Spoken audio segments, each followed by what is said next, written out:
YouTube. What's up? We're gonna be reacting to some why fast food has gotten so expensive.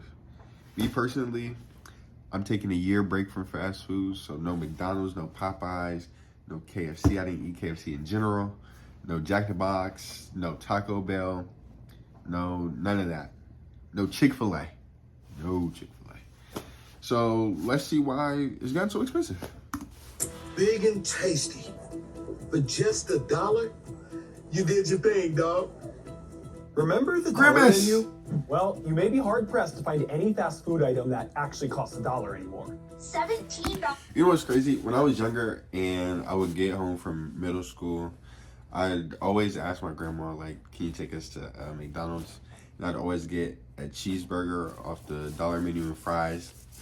My cousin, shout out to my cousin, I still do it to this day.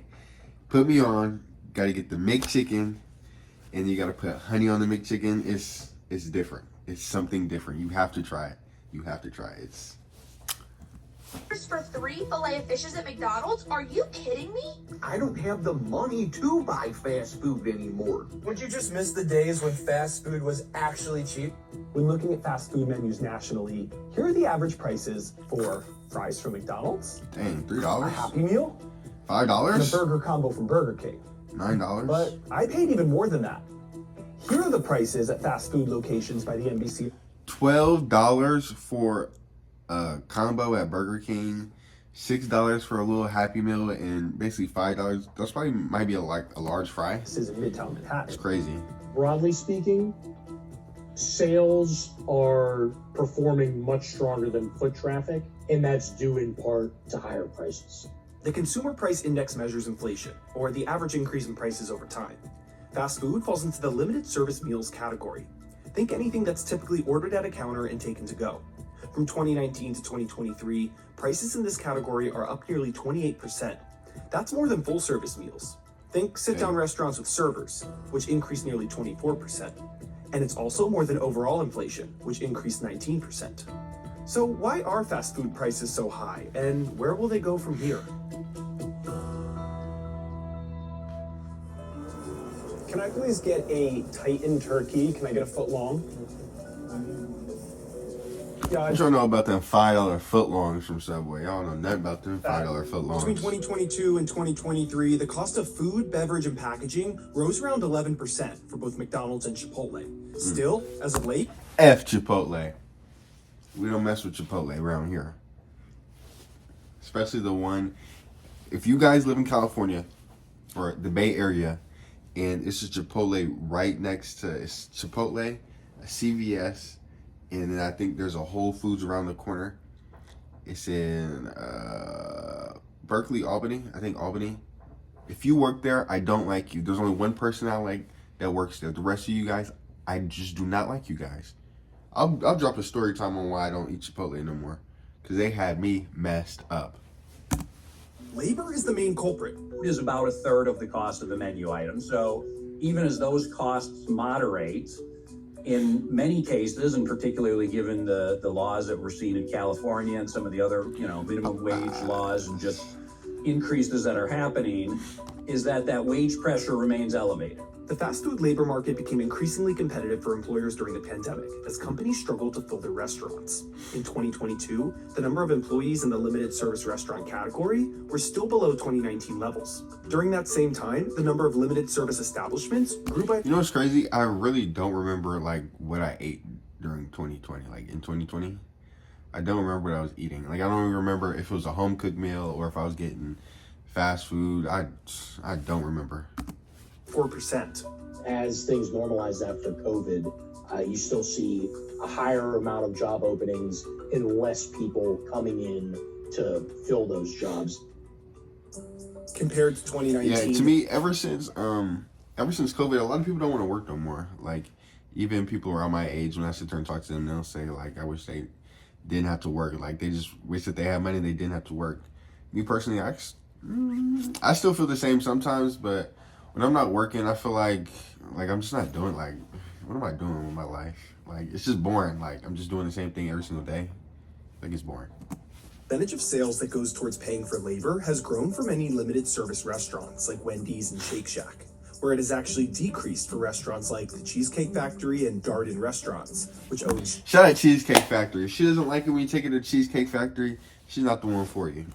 things like Olive Garden, Longhorn Steakhouse, and the Capitol Grill. In order to maintain the same service levels and expand their operating hours to accommodate the consumers' late night snack demands and demands for earlier breakfast, fast food restaurants need to hire more labor across the day part. And so as they're competing with other potential employers, they need to make the job more enticing. And the easiest way to do that is by raising the wage rate. And companies are passing these costs on to the customer, especially. To be honest, even if they raise the wage rate or whatever, nothing against you if you work at a fast food, any place. I'm not working there. They could, to be honest, they could offer, like for instance, the In-N-Out where I live, I think they offer like $27 an hour. I'm not working there. I promise you I'm not working there. It's always busy every single day, every single night, always busy. McDonald's could be offering $30 an hour. Okay, $30 an hour just to flip the burgers. Might have to, but yeah, it's just something about it. Like, don't get me wrong, it's a good first job. Me personally, that wasn't my first job, but I do believe it's a good first job. But yeah, nah, you won't catch me. Nah, nothing against it though. Nothing against it. Especially if you work in a fast food restaurant. Shout out to you. You guys probably go through a lot, so shout out to you. States like California have raised the minimum wage for workers. And obviously, despite this huge wage inflation, there's a lot of other factors at play. I think when you look at inflation within limited service, first of all, you're starting with a lower check average. And so any increase of $1 or $2 that an operator passes on, just by definition, has a higher percentage increase on it. From December 2023 to February 2024, the national average for a quick service restaurant check was about $18, which is 4.5% more than the same time period last year. That's a higher percentage increase than both casual and fine dining. And full service restaurants are capitalizing on the decreasing price gap. Okay, I don't know if it's me, but recently I've seen a lot of things about Chili's, like people going to Chili's. Are we bringing Chili's back? I mean, I've only had Chili's like twice, but we bringing Chili's back? I go to Chili's. I'll try some Chili's. This Chili's 3 for me, only $10.99. When fast That's food what I'm is talking so about. This commercial. Because we don't have to pay for any mascots. Please! I was born for this! It has created a shift in fast food consumer behavior. Perhaps before they were going there 10 times, but now they're still only spending $100, and maybe they're going there 8 times or 7 times, right? And so you start to see this traffic fall off because they're still spending essentially the same amount, but they're now going less frequently. I chose Wix for my business because of its massive scope for functionality and for.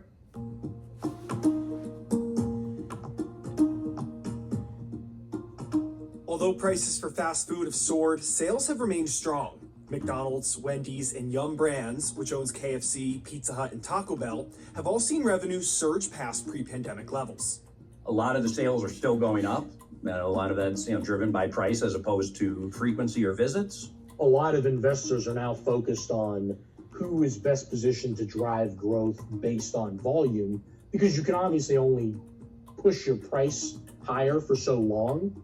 And that for so long may have arrived. McDonald's missed earnings estimates in the first quarter of 2024, and an Evercore analyst called it one of the most sobering quarters for the fast food giant. Others like KFC and Pizza Hut are experiencing the same consumer pullback. You know, KFC, they had an ad running during the Super Bowl, and it was before the Super Bowl, but around that time, it was the what's it called? The chicken pizza. I wanted it so bad, but like I said, not eating fast food, I wanted it so. I don't know. It was just interesting. Like, I found it real interesting. We must be laser focused on affordability, which means good entry-level price points available every day. In the markets where we're doing this well, the business is outperforming. In some markets, however, it's clear we still have opportunities to strengthen our proposition. 100K plus income household are really powering through and still spending at kind of normalized levels. Where we see a lot of the constraint or perhaps behavioral changes is the 50K and below consumer. And so your lower end consumer who just doesn't. I mean, life is expensive in itself, so it's kind of like, why would I want to add fast food to the list, you know? And personally, like, cooking at home is better than eating fast food. It's really just about time. That's really all it is at the end of the day. If fast food, I mean, of course it's fast food, but it's in the name.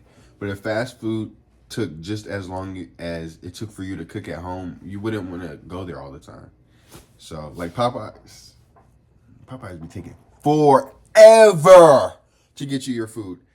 No, Popeyes and Church's chicken takes forever. I promise, they take forever.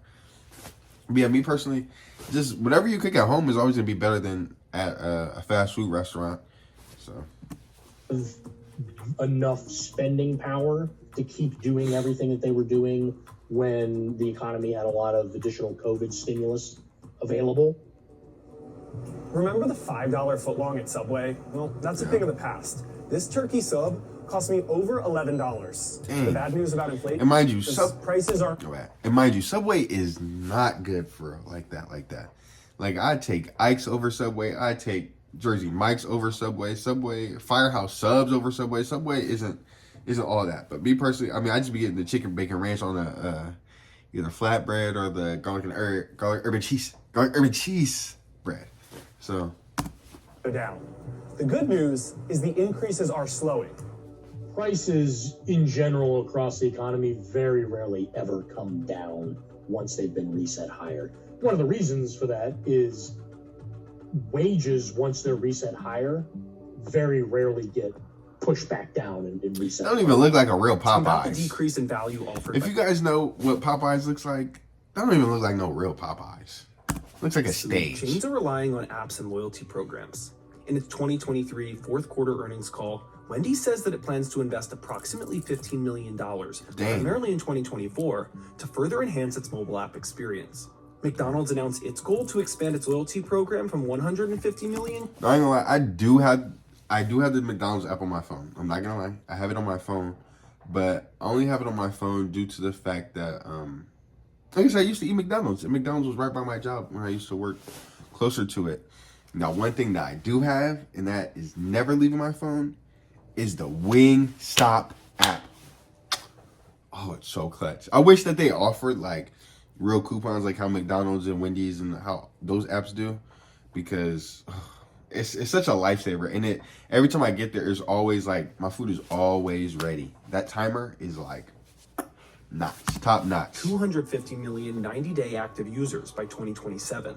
They haven't been able to do 250 million is have active targeted users. Advertisements that go directly to consumers based on their. And you gotta think, I mean, when you're on the app, I believe, or even when you download it, they're making money from it. So they're just tripling their profit. Preferences, and the companies will be able to see almost in real time the return on investment of those advertisements and those promotions that they push to the consumer, because they can tell, I pushed them the promotion on Tuesday and they made a purchase on Wednesday or on Thursday. The value offered by fast food is something that customers will continue to evaluate each time they make a purchase, and it may ultimately determine how the industry reacts going forward. Restaurants still take dollars to the bank, not consumer visits, and as long as they're able to continue to drive growth from a value or from a dollar perspective, that pizza looks disgusting. That's still good news for the industry.